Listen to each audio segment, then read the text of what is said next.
So the main thing the pros do with their bass lines that you're not doing is that they accent them and they do cool things with them. Now, depending on which producer we look at, each one's going to do it in their own different way. From Andrew's just adding like a bass shot on top of an existing bass to Discip doing some crazy stuff. Like, for instance, one of his unreleased tracks coming out this Friday, he does something cool on top of a bass line that sounds similar to Today, I'm going to be teaching you guys how to do stuff like this over an existing bass of yours so that you can sound pro because you're the homie. And I want you guys to succeed. The first thing is you want to go to the bottom right of your synth or your preset, and you want to activate your mono legato. From there, this portamento time is going to control the time it takes for us to travel from one note to the other when the notes are overlapping in the MIDI, which we're going to do in a second. From there, you can use this curve here to kind of input more on the way this portamento is going to be applied. So do you want more of a rounder feel or more of a under feel? I really don't know what to call it. All I know is it changes the vibe of it, and I suggest you guys play with it. It's very easy to implement. From there, let's add a bit of voices to the saw if we want more of a detuned effect, and let's use filter 1 with a bit of resonance for now like this, and leave it as so. From there, okay, we want to program our MIDI. Now, if we want to use this as reference and do what he did, I recommend you don't copy, but again, look at that and go, how can I do that in my own way? So what he does is he goes from F up to this E, which is a harmonic note that's going to set this go into harmonic minor, back down to F. And it sounds really cool. However, it's still not sounding how he has it, right? So the reason for that is because we got to play with the portamento and also some modulation. So let's increase the portamento time. Let's keep going up.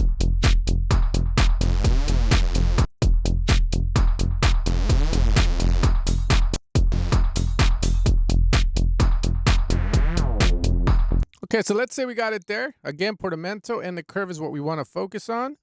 From there, we want to automate this cutoff, and that's where the magic happens. And this is where I think he does some really cool stuff that you can learn from. We just automate this cutoff to go up and then down.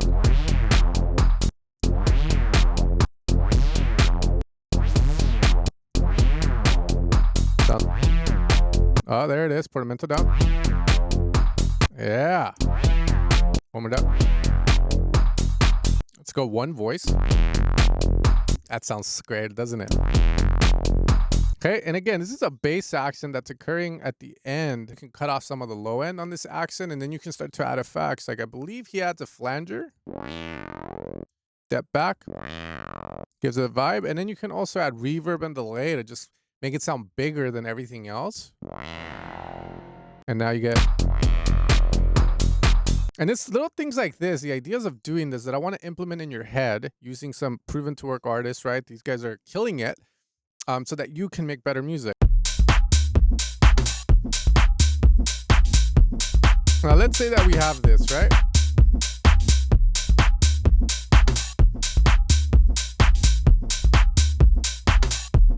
So how can we accent this bass, right? So what I want you guys to do anytime is just go through your presets and look for sounds that you can play on top.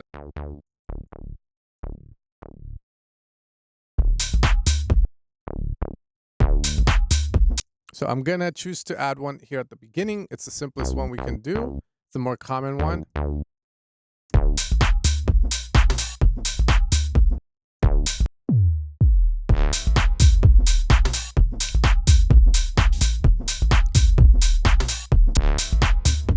Right, so here we're just kind of like doubling up on the bass. Now, if the bass is playing a note, I don't have to play it with this bass. I can go anywhere really. That's part of the scale as long as it sounds good. Let's try D sharp.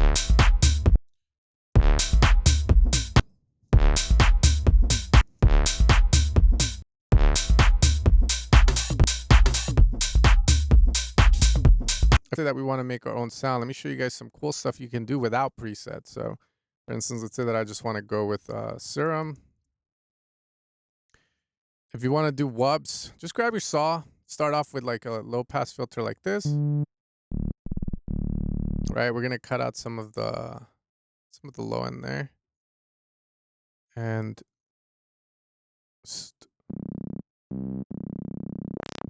we can move this cutoff and just play around as we play the song. Let's add a few more voices to get like more of a sound like this. And now we can hear how that works. So now.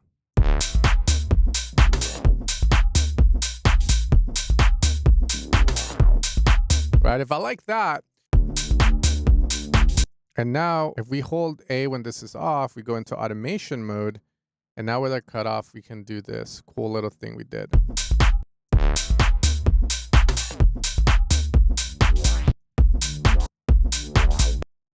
Just like that.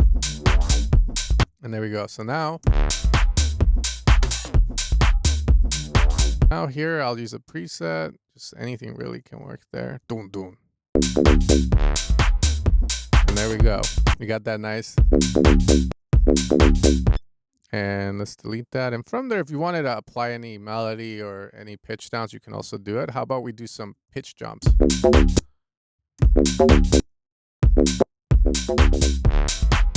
There we go.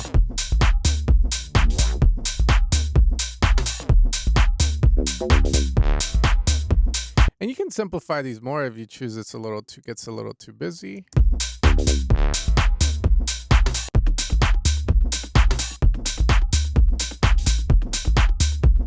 Right?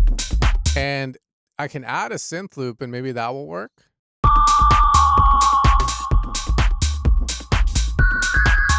-5.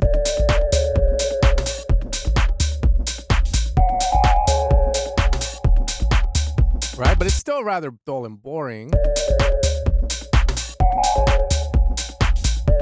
Let's put Complex Pro now that we divided that.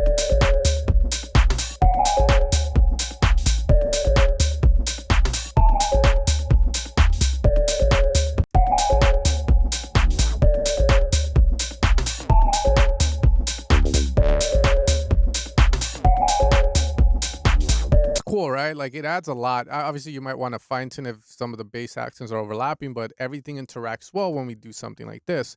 So now I want to do one more example with you guys, and after that, I feel you guys will be ready to do it for your own music as well. E minor.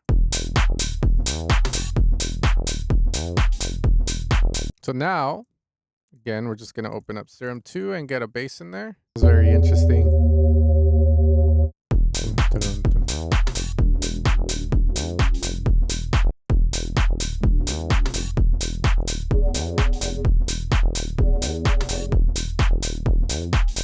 Fill it out.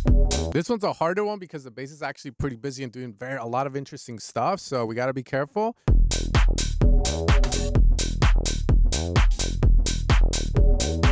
I like the idea of that. So why don't we add that in? Filling it out.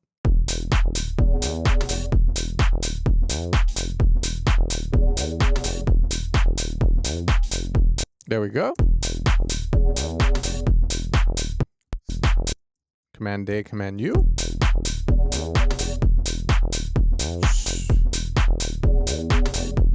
Sometimes we can even try to add some effects to these basses because we want them to kind of stand a bit away from the bass that we have right now, make it sound different. That's cool. From there, freeze them flat in that just because I'm feeling it. Sometimes, you know, creativity will come. Just follow it. Don't judge it too much. And then follow where it takes you. Here, I just want to do something like this.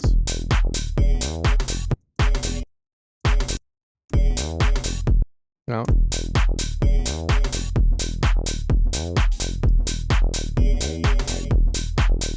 And I'll show you guys one more. Again, we'll use Serum 2 again. And just, you know, play with the cutoff. In fact, again, just if you have presets from anywhere, use those and try to move the cutoff. A lot of times you can find really dope variations to stuff just that way.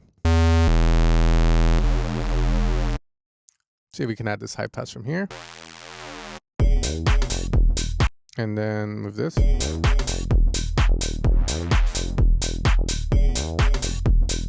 Whoa, whoa, whoa, whoa. Some wubs would be nice. Why don't we program that in? We're just going to put the E here. Add that in there like this. And all you're going to do is grab an LFO, which is going to move this cutoff for us. Like this. And let's add some resonance here, which is going to increase that cutoff point. And now let's fine tune this mod amount. And from there, we can activate trip dot. And these are just going to make so that the time signatures are a little bit different, more swingier or triplet. And I like that. Look at that. It's a dotted one. Move it again. like so, and there we go. Just simple. So now,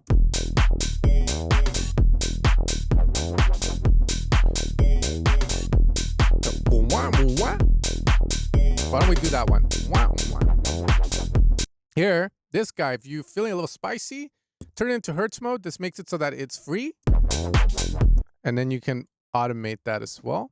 Again, get out of MIDI mode, hit the A.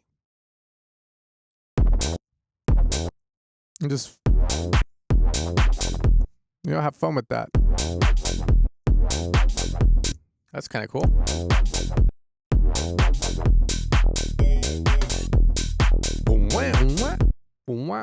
Here, another sound. This is the last one for today. I'm going to do this together, but I want you guys to practice this afterwards, okay? Very important.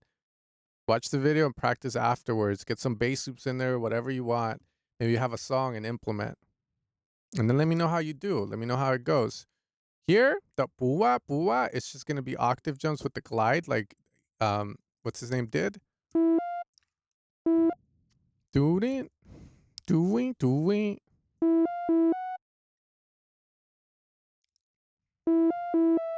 There we go. Now, let's lower the octave.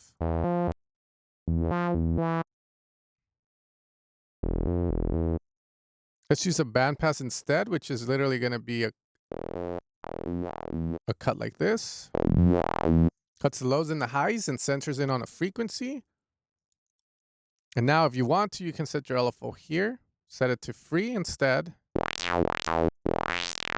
And have this time signature change. It will always be the same. Now. And now let's add some unison. Now, if you want that effect that, what's his name had? Remember, it's the portamento, but we have to get these notes to glide. So we're going to move them to the right, like so. And now, portamento up. Play with this. Add some effects, like some chorus, some reverb, just to cement a bit, and we should be good.